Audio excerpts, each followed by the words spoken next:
All right, well, welcome again.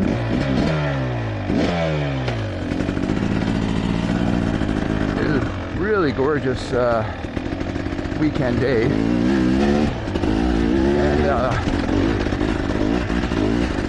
surprisingly, not very many people out for how beautiful it is. I think once you get into these summer days, people actually are out of town for the weekend. This is the trail that is fun, but I haven't been up it for ages. Wow. Wow. That is dug out, my friends. Had a nice ride yesterday with two intermediate riding friends. Had a very kind of a chill ride at my preferred riding area. Very smooth, very nice. I had a little energy left, so I thought I'd come out this morning, next day, just for a short ride to a more technical riding area that's local to me, and check it out. This is a trail that's actually closed most of the wet season. They just open it up. Nicer months. I think it's very wet, this trail.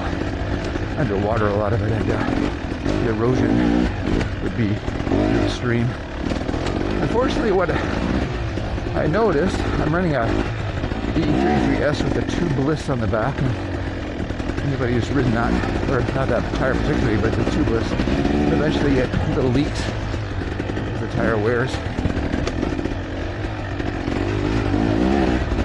And I thought when I checked the garage this morning, I had a kind of a lower pressure, kind of like maybe 3 pounds. But I was happy with that because I know I was riding at a more technical area. 3, 4, 5 pounds is all awesome. But now after it was kind of cinched down in the truck under the pressure, I think I'm like at 0 pounds, which you can run in the back of it with the tubeless, believe it or not, because the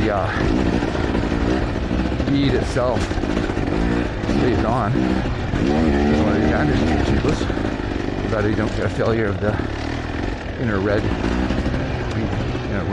tube, high pressure tube. So anyway, I'll have amazing traction, but not a lot of stability. And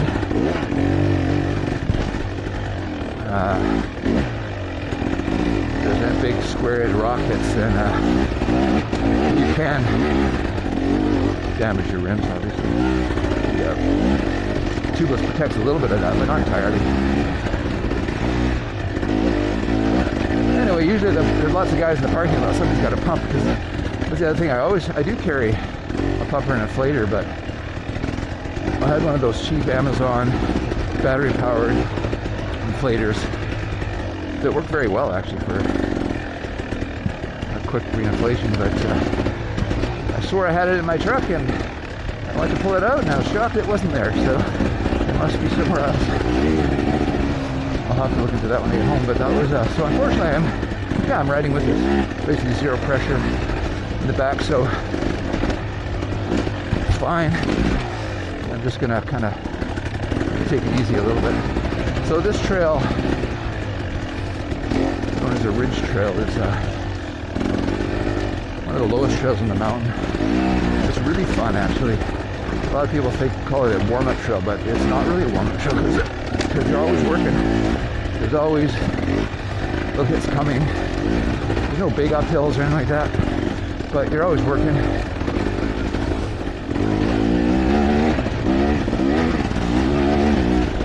Whoa. There's no little obstacles, but sometimes these catch you out, especially I haven't been here for a year. Actually, I haven't been north I rode this last year. Maybe I did once. It's kind of a little bit of ways out from the regular trail, so if you decide to do this trail, you're kind of a sideshow. Yeah.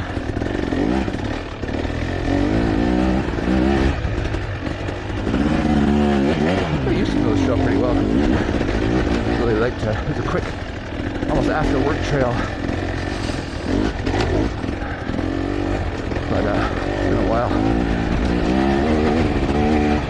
And again, first time out this year, I'm gonna take it easy and just don't get caught out like that big erosion there. That's a little up ramp.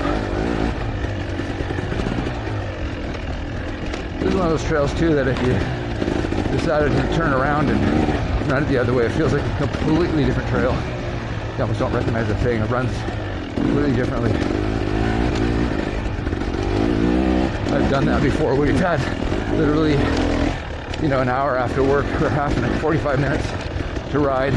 Maybe you really wanted to ride midweek or something, you come here and just do this trail out and back and out again maybe, and had a great little ride and workout, but didn't take all day. The roots are nice and dry, so that's actually makes a big difference too. There's a lot of roots, so in the wet it's a completely different beast. Right now it's mostly just fun because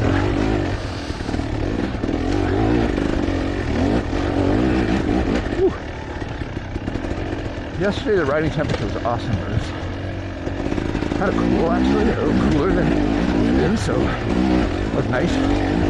It's starting to heat up again, so that heat will be a bit of a factor today. Tomorrow apparently it's really warm, but I'm not riding tomorrow. The other thing that if you've been following along, this is the first time I've taken these new forks, my third ride out now. Well, I don't count yesterday, but third ride out. And like I say, this terrain is significantly rougher.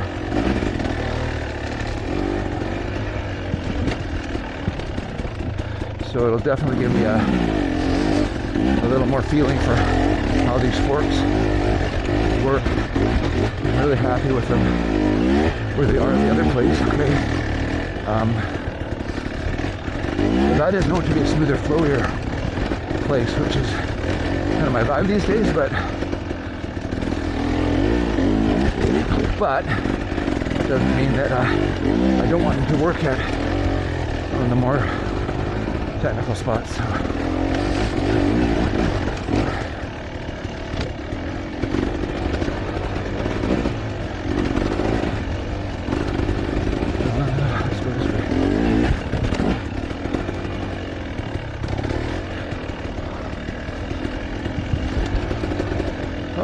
Down there. That's new. I guess there's some logging down in that area.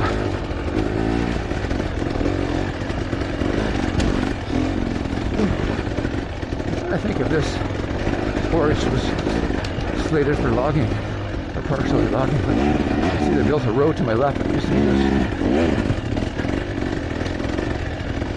forest, and then a ravine into a river, creek, river, I guess. Wow, you definitely feel the heat compared to yesterday. I think all these trails are sanctioned as a recreational site, so that the trails themselves are supposed to be protected and setbacks for logging, but it's still hard to know how much they're going to do. One of the beautiful things about going through these woods, as you can see, there's really no undergrowth, whereas a lot of the other trails you'll see where they've been logged, the undergrowth, it's a battle always. Okay, no, it actually is logged here.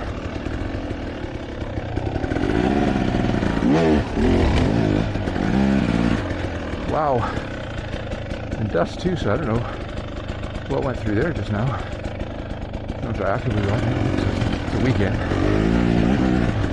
So, yeah, well, that's all new since the last time I was here. Not sure when they put that road in, but maybe it has been 2 years since I've been on this trail.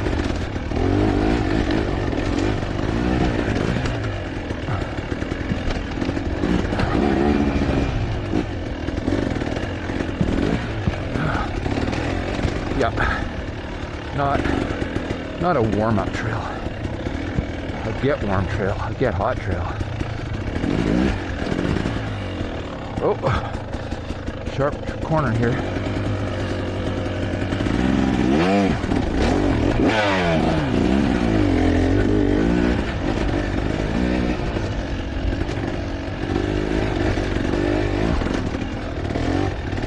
Have a look too and see how long this trail is. It's always kind of really meanders, so it's longer than you think.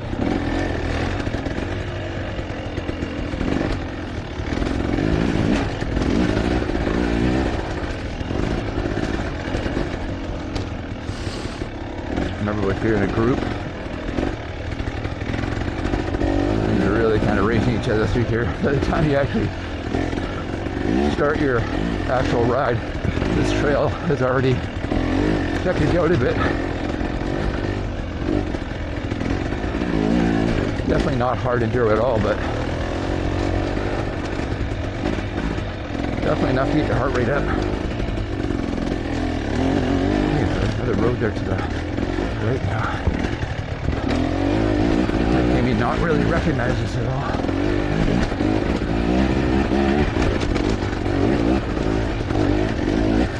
Some of the bigger little obstacles and spots I recognize, but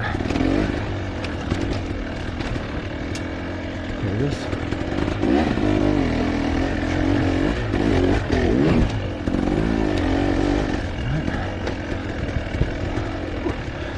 Oh, this is kind of new. Nice. Oh, it's totally new. Oh, all those little things make it. That used to be a bit of a chundry spot where you had to flip up. It was getting more dug out underneath, so that really is probably a good use of those plankings. Another nice one there.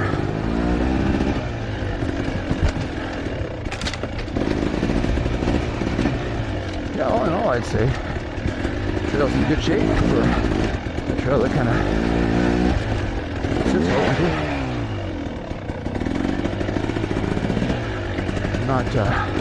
Not riding too fast, so I'm trying to be precise and stay on the pace the whole time. If I recall, we're heading up to the road here.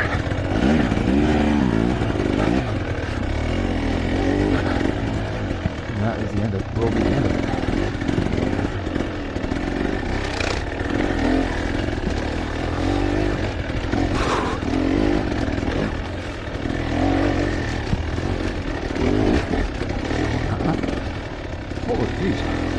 Got like arm pump already.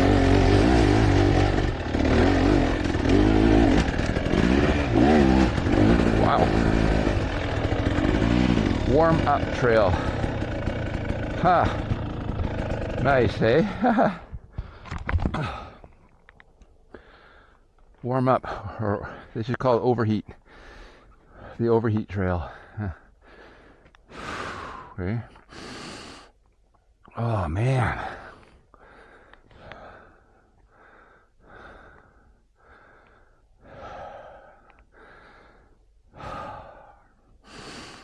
Yeah, that will sure test your fitness if you're really trying to push it. I wasn't, but if you were trying to push it.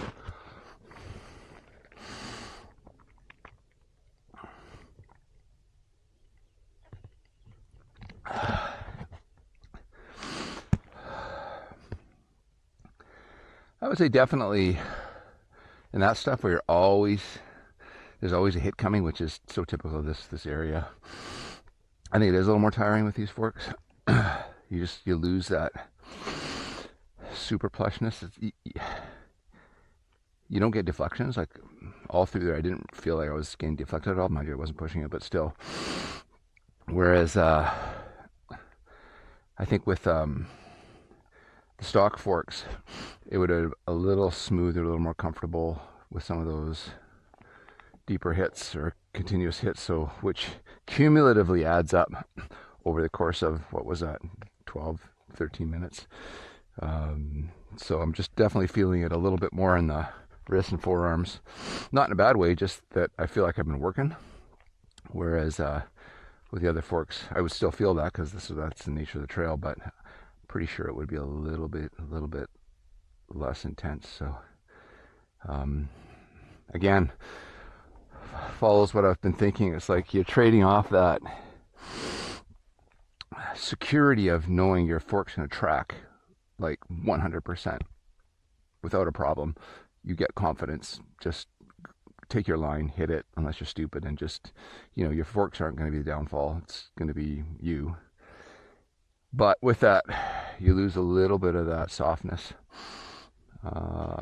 which, again, the new 24-25 closed cartridge forks are so good. I don't feel there's any harshness to them, and they're not overly soft. I think they're really, really nice closed cartridge forks, but maybe a little softer for that type of terrain. And presumably the trails that have the more occasional bigger hits, like the occasional bigger hits, this should be better because it's deflection that causes the problem. And we can all take the occasional big hit here and there. It's not going to put us out of action, but this continuous sort of, 2, 3, 4, 5, 6 inch hits, that's where I think the stock forks give you a little more endurance maybe over that. Yeah, so again, I'm not surprised. I'm totally happy with these forks in here. It's not like it's a mistake. It's not like, but like it's so far off that I wish I didn't do it. It's not like that. But again, if you just rode this kind of technical stuff or beyond, then yeah, I think this kind of stuff, the cone valve forks, are probably not a value added proposition in terms of the money you're spending. Anyway, I'll cut it off for now. Thank you.